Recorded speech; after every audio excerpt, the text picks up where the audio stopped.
Hello everyone, this is Yapi. Yes, I wanted to look at Ophir, Tarshish and Sheba's areas again.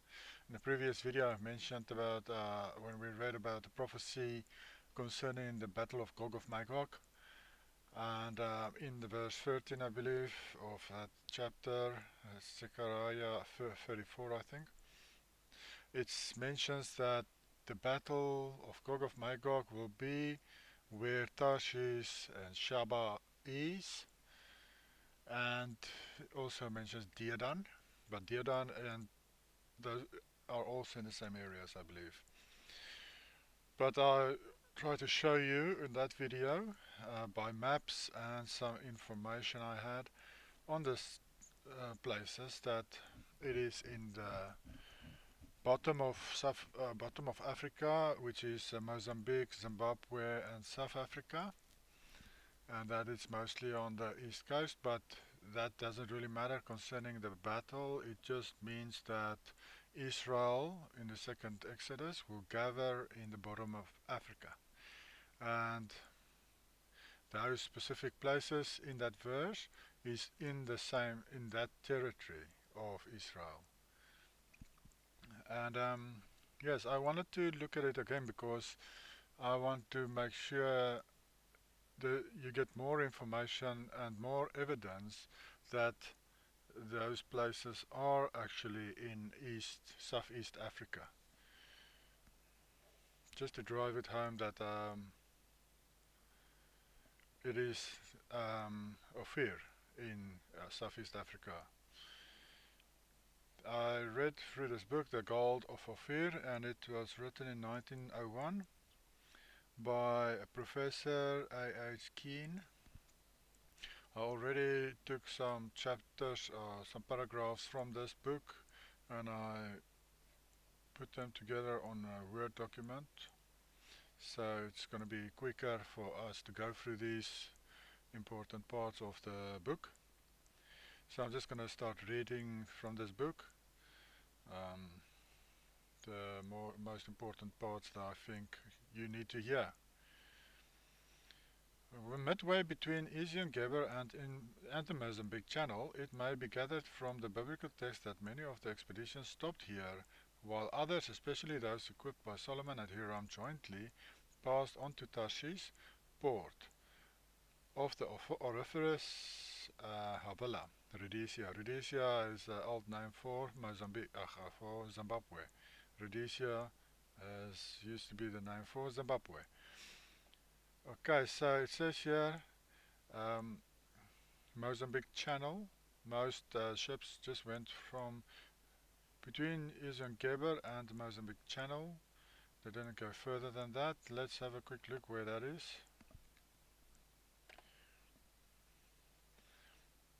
So Mozambique Channel is here between Madagascar and Mozambique. Mozambique is this whole area here. Let's have a look here. There's Mozambique, here's the channel of Mozambique. Izangeber is this whole area here. Izangeber is not just a town or a small place. It also has a port, seaport called Izangeber, but this whole area used to be Izangeber. Now I'll do a video on this subject in the future if I feel like it, but it's amazing to see why it is this area, how it fits into scripture and the meaning of the word Izangeber, and back up evidence from maps that it is exactly the same area that the Bible talks about.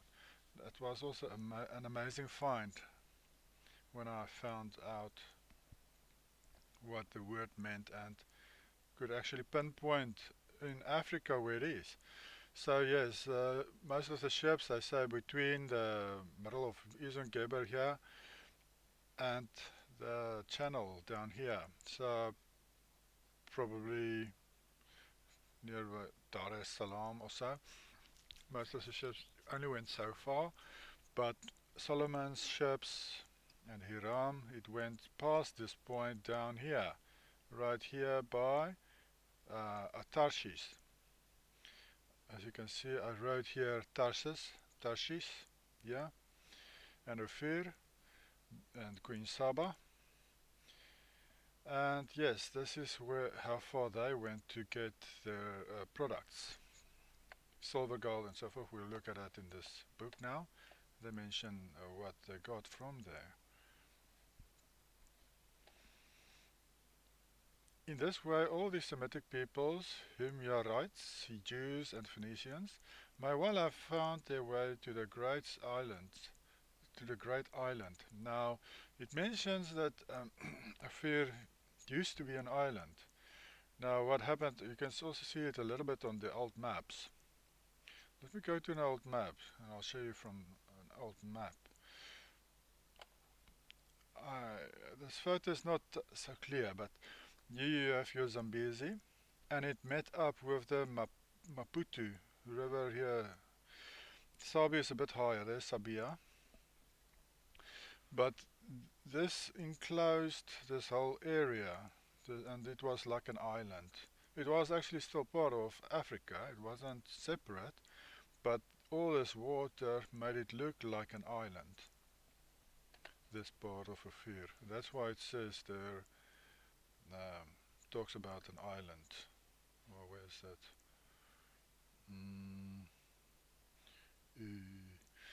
Okay.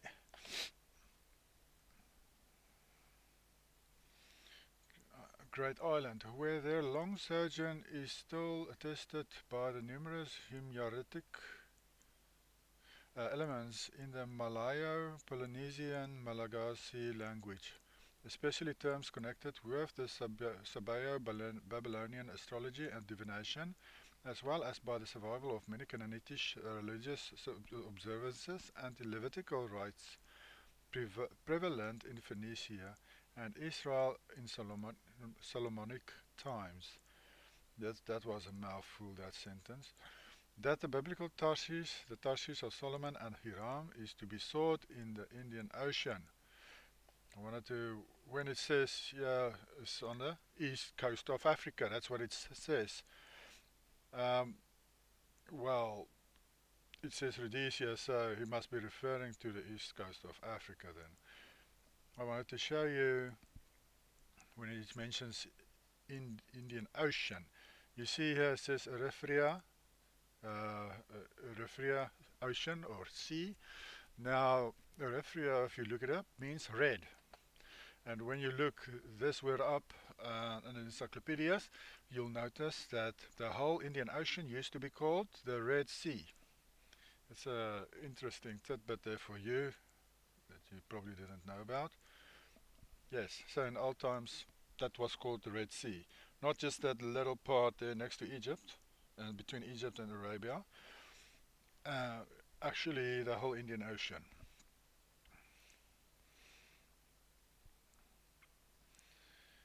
Um, just also on that subject, on the very old maps also you see sometimes that instead of calling it the Red Sea there between Arabia and Egypt, it is called the Gulf of Arabia because it's next to Arabia.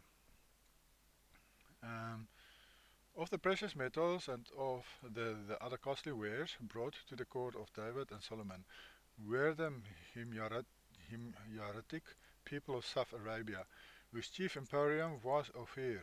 The chief place of sales where they sold stuff was in Ophir. Now, another book what I read previously in a previous video from another book that mentions that Ophir sold products to Sofala, to Tarshish.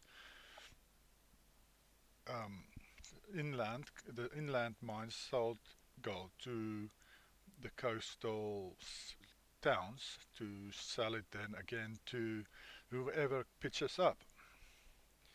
And whose chief foreign settlement was the ancient Rhodesia, or the ancient Zimbabwe. Here identified with the Havilah of Scripture. Here again it says that, same as what Genesis 2 says about Havilah, that is where Rhodesia is, that is where Zimbabwe is, that's in South Africa. That's just above South Africa. Let's have a look here. The map there is Zimbabwe. Harare, where it says that's Zimbabwe there. That is Rhodesia. This used to be Rhodesia. This used to be Havilah from Genesis 2. That is what that text is saying.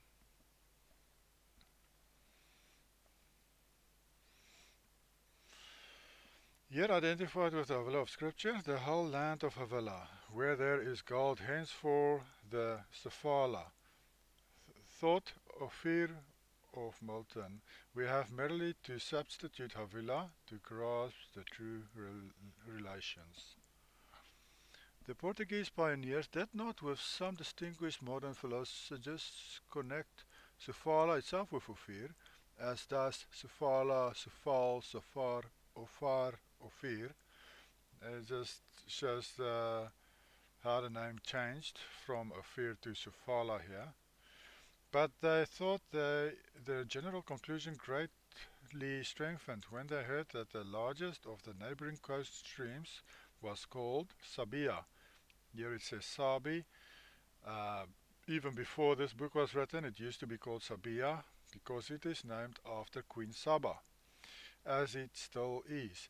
They almost inevitably associated this name with that of the Queen Saba, the more so, since they were further informed that Shephelah had for ages been the great outlet for the gold brought down from the old mines of Manica and the other auriferous inland districts.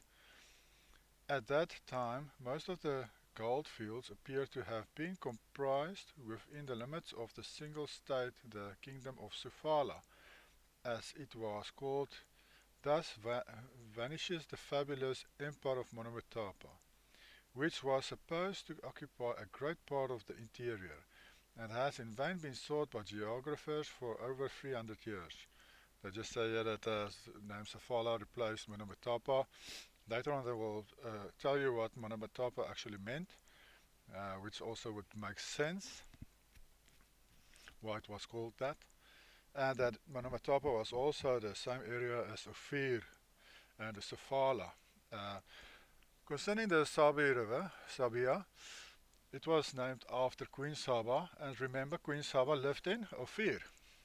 Another proof that that is the actual Ophir of the Bible and the actual Havilah of the Bible, because there was plenty of gold mines there, and Genesis 2 talks about Havilah having a lot of gold. And it's also proof because I found the Garden of Eden from where the four rivers came. One river split into four riverheads. Two of those rivers went around and through Havilah. It's Pishon and Gihon. The Gihon being the Nile River. It went through Havilah. Another proof that Havilah must be in Africa, and as I've shown here, it was in the bottom part of Africa.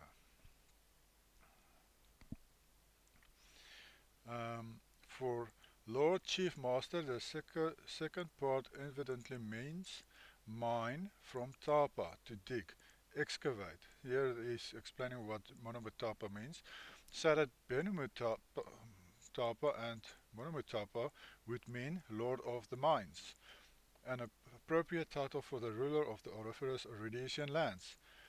At the same time, it will be made clear that Ophir itself was not a gold-producing land, or strictly speaking a land at all, but a seaport. Yeah, in this book he tries to make the assumption that Ophir is actually Tarshish, or is the seaport, instead of the inland area.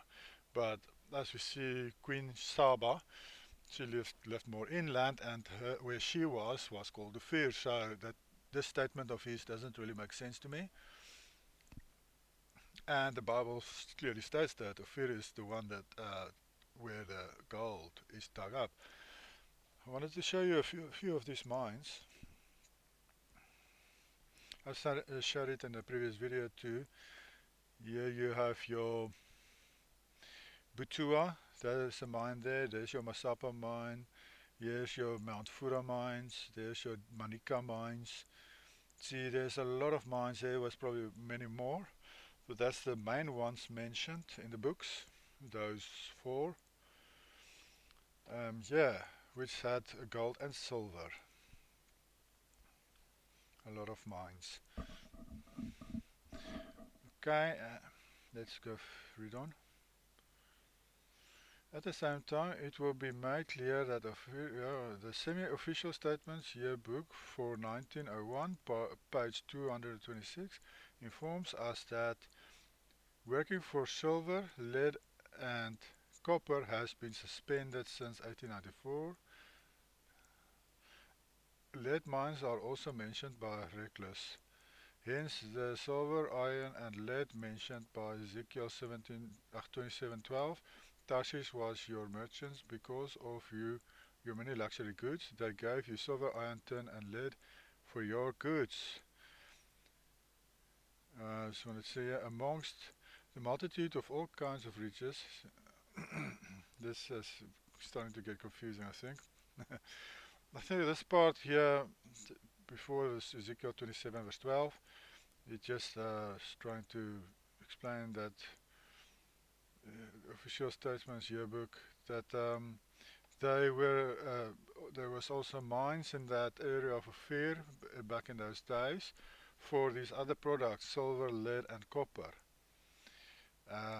They used this as a proof what I read in this yearbook concerning that area.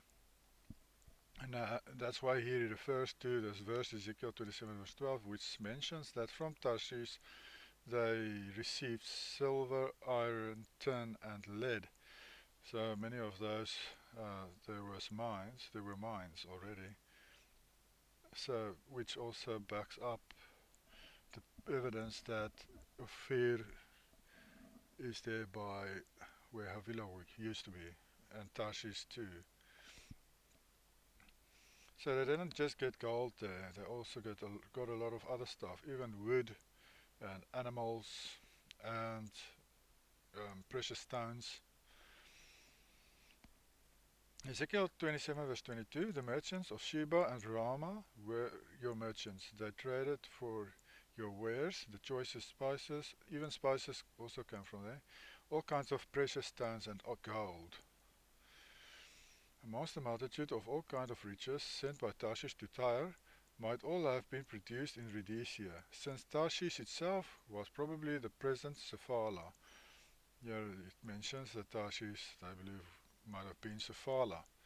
And I think for certain it was Cephala. It was the seaport, Tarshish, and then Ophir was just west of the seaport. 1 Kings 10 verse 2, she came to Jerusalem with a very great retinue, with camels that bore spices, very much gold and precious stones, and when she came to Solomon, she spoke with him about all that was in her heart. And I'm reading this too because she went there by camels, and that's why a lot of people get stuck on the idea that Ophir must be in India or Arabia, because how can she go to Israel via camels on camelback if Israel is here but she's down here in the bottom of Africa? Then it doesn't really make sense. But it does make sense when you know that the original territory of Israel is actually here near the equator of Africa, on this side. So Solomon used to be around here, and then she just had to travel up from here, where the name Mozambique, up here to around Nairobi maybe, just this area. She up with camels, traveled up there to visit Solomon. And yes, this makes sense if Israel is in Africa. Of course, she was in Africa because she's the Queen of the South, the Queen of South Africa. And we found evidence of that already. So it also makes sense when Israel calls Queen Saba is the queen of the south, if they are more north from her. Doesn't that make sense? That they are above her here on the equator and they call her the queen of the south because she's just below them in the south. Otherwise, if they were in Asia, what everybody believes, wouldn't they just then call she's from that continent? She's from Alkebulan, the original name of Africa. She's from South Alkebulan. No, it just says she's south from us. By the way, the word Alkebulan, original name for Africa, means the Garden of Eden. It actually says that the Garden of Eden is in Africa.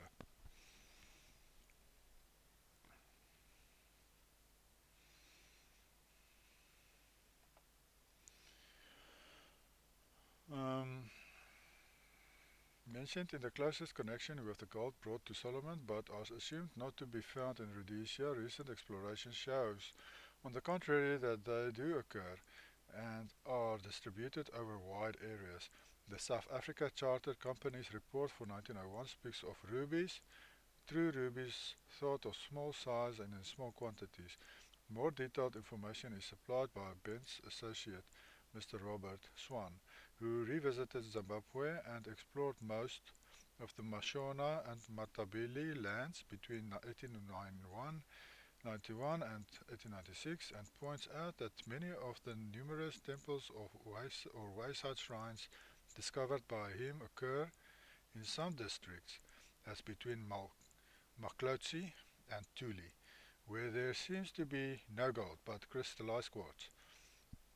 Okay, this part of this chapter talks about the precious stones they found in that area of Ophir, minerals of many kinds, and sometimes these are of considerable beauty. Many of the precious stones mentioned in Revelation are found there. I believe this talks about the precious stones of the 12 foundations of the New Jerusalem. That is going to be the foundations of that city. Different layers of crystals. Now, I believe this is what this passage talks about. He suggests that the strangers came in quest of gems as well as gold, and the gems themselves seem to correspond best with the bdellium and the onyx stone.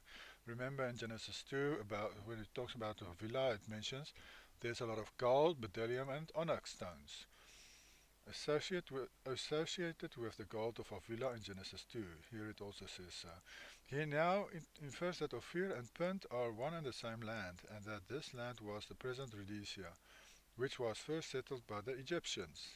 So originally, they claim that Egyptians settled in, or also had control of that area in Ophir first, actually, and then I think the Phoenicians took it over from them eventually. But also based this on, when you read the book, on the archaeological finds that they had there. Archaeology, they dug up and found a lot of stuff that points to Egypt and Phoenicia and so forth. So that's how they came to these conclusions. And Arabia. He now infers that Ophir and Punt, are the same, settled by the Egyptians. The country between the Zambezi and Sabi, I take it, is the Ophir of Solomon's epoch. I believe that the finds of my last expedition bring some evidence that Punt was indeed the same country, Rhodesia. Rhodesia is Zimbabwe. I believe that these mining districts were originally discovered by the Egyptians and were an Egyptian colony. Relics are extant, probably followed the Egyptian. In fact, that the Phoenicians took the country sometime between 1600 BC. queen in the times of King David's period. Here the Sabaeans seems to be excluded altogether, while their place is taken by the Egyptians as the first colonists, and Ophir identified with Punt and the Punt with Rhodesia, where the Phoenicians replaced the Egyptians. It has been shown that Rhodesia possessed all the commodities supplied to Solomon, except perhaps peacocks. But let's look at this. It says here, except for peacocks. That's to say, if the verse actually talks about peacocks. Let's look at this verse. See, here's the verses that talks about Tarshish. From Tarshish bringing gold, silver, ivory, apes and peacocks. But this peacocks, they say, can mean also baboons and ape. So it could have been baboon or ape they're referring to, not peacocks. So it could have been bringing gold, silver, ivory, apes and baboons. Yeah, so it's not the fact that I got peacocks from there. If such they were, and so they say mostly everything mentioned in the Bible that Solomon and Sidon and Tyre and all those places, everything they got from Tarshish and Ophir um, is found in the Rhodesia area, in Mozambique, South Africa, Zimbabwe, just to prove that it is the most obvious place where Ophir used to be.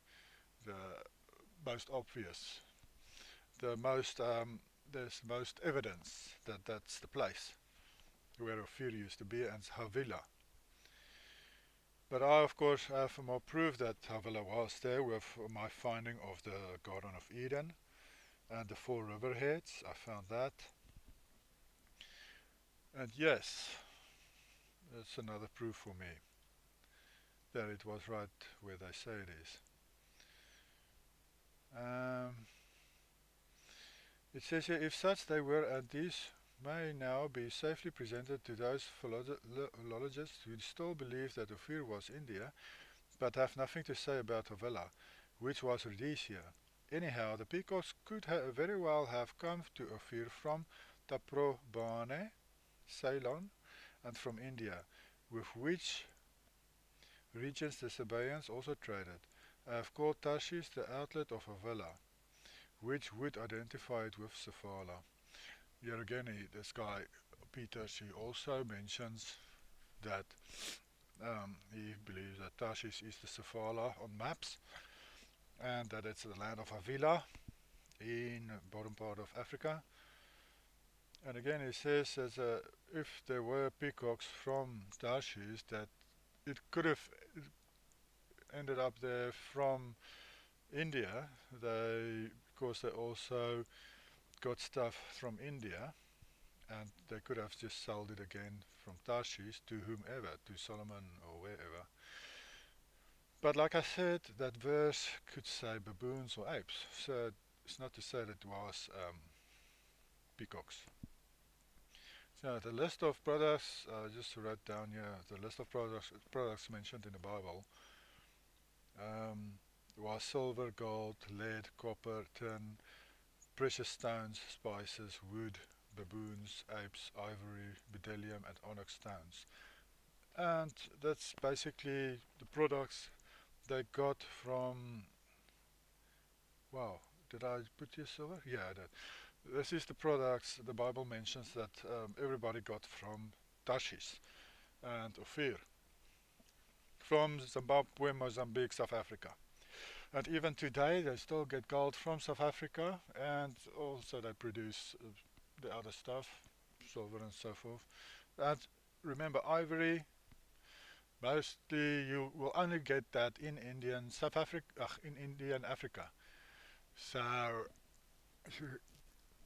um, which makes it more obvious that it's either in your Africa where Ophir used to be, but as we see from this book that they believe that Ophir could only have been in Africa, in the bottom part of Africa. Yes, I just wanted to go through this book. It was a good book, interesting. These guys spend a lot of time searching those areas, digging up sites to find proofs that used to be Ophir and Tarshish. Like this, the map here shows Havila is where Rhodesia is, and Tarshish is Safala. Yes, um, so there you have it, another video on this subject of Ophir, because, like I said, it's very important so that we know where this is, because prophecy says